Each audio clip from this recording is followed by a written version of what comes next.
भाई हरभूषण रावना के साथ बाइबल का परमेश्वर।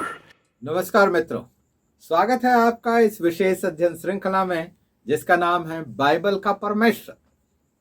हम बाइबल के परमेश्वर के गुणों को देख रहे हैं और अगला गुण जो हम देखने वाले हैं वह है परमेश्वर की शक्ति के संबंध में। हमारा परमेश्वर सर्वशक्तिमान है। सर्वशक्तिमान जब हम कहते हैं उसका मतलब ये नहीं है कि वह सबसे अधिक शक्तिशाली है। जरूर ये बात तो है कि वह सबसे अधिक शक्तिशाली है, परंतु सर्वशक्तिमान शब्द का अर्थ वो नहीं है। सर्वशक्तिमान का अर्थ है सब कुछ करने की शक्ति रखने वाला। तो हमारा परमेश्वर सर्वशक्तिमान है, उसमें सब कुछ करने की शक्ति है। उत्पत्ति की पुस्तक उसका 17 अध्याय और उसके 1 पद को मैं पढ़ूं। 17 का 1। जब अब्राहम 99 वर्षों का हो गया तब यहोवा ने उसको दर्शन देकर कहा, मैं सर्वशक्तिमान ईश्वर हूं, मेरे उपस्थिति में चल और सिद्ध होता जा। परमेश्वर अपने बारे में बात कर रहा है, मैं सर्वशक्तिमान ईश्वर हूं। और फिर अब्राहम से कहता है, मेरी उपस्थिति में चल, मेरे सामने में चल और सिद्ध होता जा। परमेश्वर यहां अब्राहम को सिद्ध होने का निर्देश नहीं दे रहा है कि तू सिद्ध हो। परमेश्वर अब्राहम को तरीका बता रहा है, तो सिद्ध कैसे होगा, तो परफेक्ट कैसे होगा। इससे पहले के अध्याय में, अगर 16 अध्याय में हम देखें तो अब्राहम ने निम्न स्तर का काम किया है। सारा उसके साथ शामिल है। उन्होंने क्या किया है? परमेश्वर ने उनसे कहा था कि मैं तुमको एक पुत्र दूंगा, मैं तुझको एक वंश दूंगा, तेरा वंश कनान देश का अधिकारी बनेगा। ये सारी प्रतिज्ञाएं परमेश्वर ने की। लेकिन अब्राहम और सारा की कमजोरी को देखिए। आइए हम पढ़ें अध्याय 16 पद 1 और 2।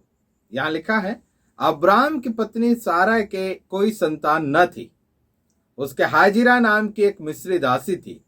सारा ने अब्राहम से कहा, देख, यहोवा ने तो मेरी कोख बंद कर रखी है, इसलिए मैं तुझसे विनती करती हूं कि तू मेरी दासी के पास जा, संभव है कि मेरा घर उसके द्वारा बस जाए।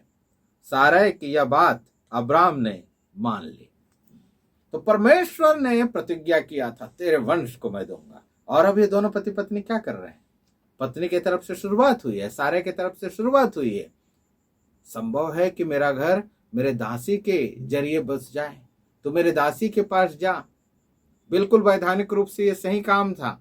उस समय के कानून के हिसाब से दासी से पुत्र लिया जा सकता था और उसको अपना पुत्र बनाया जा सकता था। परंतु बात यहां पर आती है परमेश्वर के ऊपर विश्वास की। सारे क्या बोल रही है? मेरे पास एक आइडिया है, मेरे पास एक उपाय है और इसमें संभावना है। हमको अगर हमारा खानदान बढ़ाना है तो हमें कुछ उपाय करना पड़ेगा, हमें अपनी युक्ति लगानी पड़ेगी। परमेश्वर हमको संतान नहीं दे रहा है, चलो हम कोई तरीका अपना लें। और यह तरीका उन्होंने अपनाया। सारे ने अपनी दासी हाजिरे को दिया, अब्राहम ने उसकी बात मानी। अब उस कार्य के पश्चात 17 अध्याय में परमेश्वर कहता है अब्राहम से, मैं सर्वशक्तिमान ईश्वर हूं, मेरी उपस्थिति में चल और सिद्ध होता जा। अब्राहम को परमेश्वर याद दिलाना चाह रहा है, तू अभी भी सिद्ध नहीं है, अभी भी परफेक्ट नहीं है, कितनी सारी गलतियां तू करे जा रहा है। तू ये क्या कर डाला है? अपने उपाय से एक पुत्र पा लिया, खुश होगा तू, तो सोच रहा होगा हमारा आइडिया काम कर गया, परंतु नहीं, यह तुझको सिद्धता से दूर ले जाने वाला है। तूने यह काम क्यों किया है? इसलिए क्योंकि तुझको लगा कि तेरा परमेश्वर तेरे लिए काम नहीं कर पाएगा। यही तो बात थी। सारे और अब्राहम को लगा था कि परमेश्वर ये काम नहीं कर पा रहा है, हमें संतान लेना पड़ेगा। तो परमेश्वर क्या बताता है? मैं सर्वशक्तिमान ईश्वर हूं, मैं सब कुछ करने की शक्ति रखता हूं। मेरी उपस्थिति में चल और तेरी जिंदगी में सिद्धता आएगी। तू पाप नहीं करेगा, तो कोई समस्या को देखकर ऐसा नहीं घबराएगा कि गलत रास्ता अपनाएगा, कोई समस्या को देखकर ऐसा नहीं डगमगाएगा कि तू समझौता करेगा, मैं सर्वशक्तिमान ईश्वर हूं। ये गुण हमें याद रखना आवश्यक है। हम भी अब्राहम के समान तभी गलत होते हैं जब हम परमेश्वर के इस गुण पर से अपने नजर को हटा लेते हैं। हमें लगता है हम मुसीबत में हैं और हम अपना उपाय ढूंढते हैं, परंतु अगर हम समझें हमारा परमेश्वर सर्वशक्तिमान है, सब कुछ करने की शक्ति रखता है, तो असंभव क्षणों में भी हम स्थिर रहेंगे, हम सिद्ध होते जाएंगे।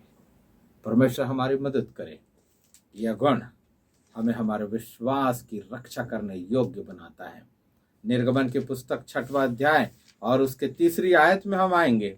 निर्गमन 6:3, और वहां परमेश्वर मूसा को बताता है कि मैं सर्वशक्तिमान ईश्वर के नाम से अब्राहम, इसहाक और याकूब को दर्शन देता था। परमेश्वर अपना दर्शन इब्राहिम, इसहाक और याकूब को सर्वशक्तिमान के नाम से देता था। क्यों? क्योंकि वे परदेशी के समान जीवन बिता रहे थे, दुश्मनों से घिरे हुए, लाचार और बेबस महसूस करते होंगे। उनको शक्ति की जरूरत थी, और तब परमेश्वर कहता है मैं हूं यहाँ सर्वशक्तिमान। और उस सर्वशक्तिमान को देखते हुए वे पराये देश में सुकून से रह पाए, अपनी गलतियों से बचते हुए। परमेश्वर हमारी सहायता करें, हम परमेश्वर के इस गुण पर बहुत अधिक ध्यान करें, और हम जो कमजोर हैं, हम जो लाचार हैं, हम जो बेबस हैं, हम जो शत्रुओं से घिरे हैं, हम सीधे खड़े रहेंगे, आगे बढ़ते रहेंगे।